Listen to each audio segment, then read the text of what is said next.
So we move on then to section B, which is the writing section.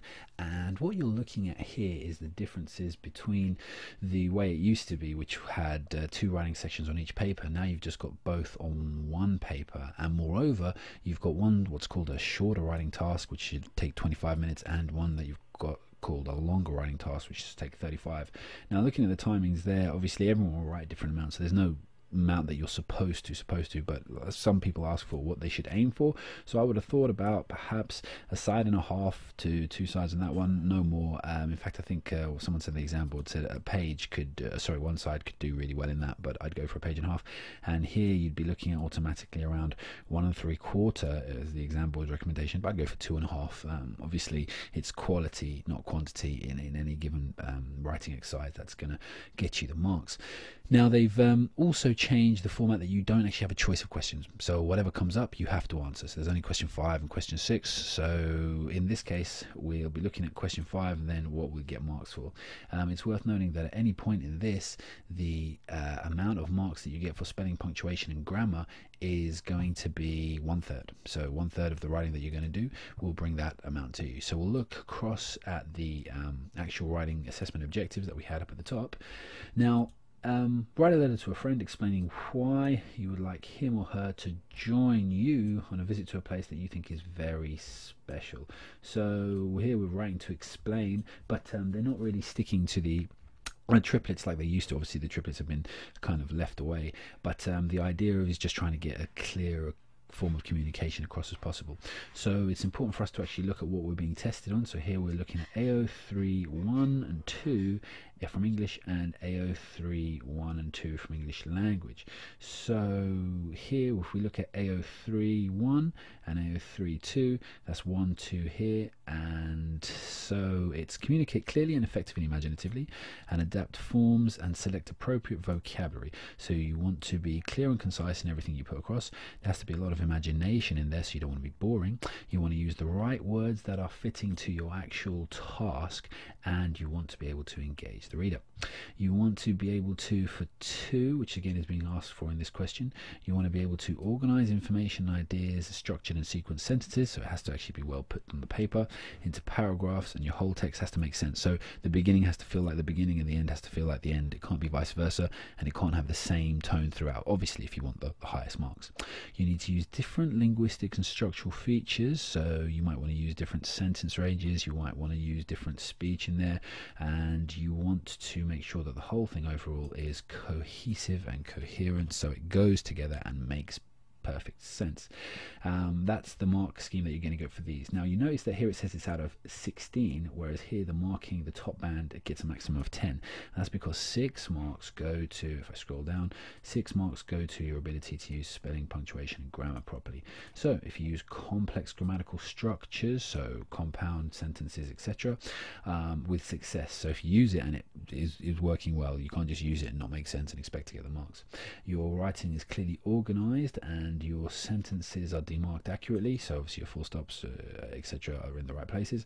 Employs a variety of sentence forms, so there's different lengths, etc., to good effect, including short sentences. So obviously straight away, if you're looking for high marks, you know you're going to have some short or very short sentences in there. Shows accuracy in spelling of words from an ambitious vocabulary. So basically, key things for vocabulary is to try and remember syllables. If a word has more than 3 syllables, 4 syllables, then you're really looking at something, decent, ambitious vocabulary. If it's got 1 or 2, it's probably not so much. And obviously there are different there's loads of breakaway rules from that, like apt. That's a great word to use at certain times, if it's apt, excuse the pun. And obviously you use standard English appropriately. You know what you're talking about. Again, looking at the other side of it, what gets you very low marks: uses standard English, shows accuracy in spelling of words in common use, so you know how to spell use and show and word, simple words like that. Writes simple and some complex sentences. A simple sentence is basically, in its simplest form, is like one clause. So I am John.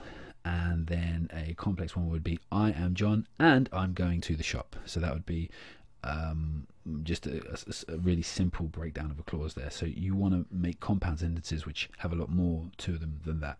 So it'd be, I am John, I'm going to the shop to buy a certain thing for my mother whose birthday it is. That would just be a compound sentence, but again, the words that I've used there are actually very low range words. I was just trying to give a quick example.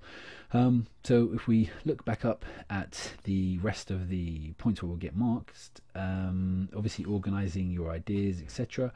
would be, you show clarity throughout, you engage the reader, you sustain the purpose and intention of the letter. So obviously you have to have the letter, and again you want to show some ways that you're affecting the reader. You've written a formal letter, and the tone is appropriately serious, but shows segments of a personal relationship. You employ emphasis, assertion, reason, emotive language. So you do all these different kind of things, or any one of them, to actually kind of show that this is actually a friend. So you might talk about memories. Hey, remember when we went to it'll be like that. You want to use reason. So do you have anything better to do? Emotive language. You must come. You're my best friend, etc. Use linguistic devices such as rhetorical questions and hyperbole. We'll have the best time ever, etc., etc., etc. Shows control of extensive but appropriately used discursive markers. So again, you're just planning and going through it in the best of way possible. Writes a whole text in continuous prose, so it's not bitty. Employs paragraphs effectively to help the meaning be understood. For example, a one sentence paragraph. Use a variety of structural features such as different paragraph lengths, dialogue, bullet points as appropriate. So obviously you're not going to start your list of the bullet points. You might have gone through halfway and then said, imagine we can do this, and I've already planned an itinerary, and just put 3 or 4 things on Monday, Tuesday, Wednesday, etc. Presents complex ideas in a coherent way. So again, you show something that's interesting. So it's not going to be in a visit a special place. It's not going to be the first thing you think of. It's probably going to be something that you've had to plan and actually develop the idea of slightly. So we move on then to the second writing task. So some people think it's wrong that primitive peoples and their communities are disrupted by tourists and TV crews, and they should be left in peace. Write an article for a travel magazine which argues, so here we're back in that triplet, even though we're not saying it officially, argues for or against this idea. It is actually worth noting here that all these videos are actually from now on are going to be put up in HD, hopefully. So if the writing is a little small, if you just go to the bottom corner of your YouTube box and pump it up to 720, then it should be just as crystal clear as could be, and obviously make the screen big. Sorry for that interjection. Write an article for a travel magazine which argues for or against this. So again, now you've got 24 marks available for the whole thing, and 16 are coming from your ideas. So one of the things that you actually do, write in a way which shows clarity of thought, so you know what you're talking about, and argues in a convincing and compelling way, so it's actually putting across the points well. Engage the reader with detailed, succinct argument and a range of variety of persuasive ideas and abstract concepts. So basically you can actually put something clear ahead and something abstract, something that's not right there in front of you. You're encouraging the reader to actually think about something, and obviously in vivid detail. Make some, for this example, it could make a moral appeal, etc., could sustain the purpose, etc., and could ask people to consider the implications. So whichever way, that would be something abstract. It hasn't happened yet, the implications, but you might be asking them to think of the future and what kind of thing might happen, etc. Write a formal article, the tone of which is appropriately serious but also manipulative and subtle. So subtlety again is a key thing if you want the top marks. You have to be as good as, or nearly as good as best you can. You know, professional writers, obviously you're not expected to be them, otherwise you'd be getting paid what they get paid, but you've got to start showing that you're trying to mimic other people's kind of writing work.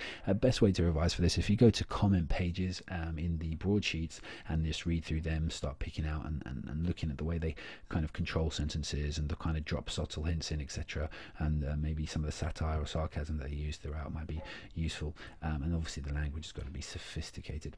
You've got to use linguistic devices, again, such as the ones you used earlier, and you have to show control of appropriate discursive markers, obviously breaking up your work as you actually go through. So not just firstly, secondly, thirdly, etc. You'd want to obviously build with a little more differentiation there.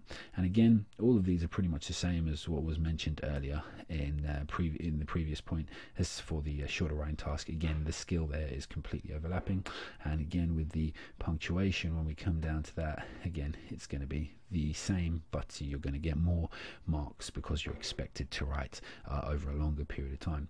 So that's just a quick breakdown. Obviously we'll be giving examples. In fact, there are actually examples on the old AQA videos. I'll hopefully put a couple of links, which I think I know how to do now, to some of the old videos that we used to do, and obviously the content of what you're actually writing there is going to be the same. So if it was an A star, then it's most likely still going to be an A star now with the old AQA, simply because the criterion here is not very much different at all from what it used to be. The only difference really is being brought into one paper, and I guess AQA were probably thinking, if it's not broke, don't fix it.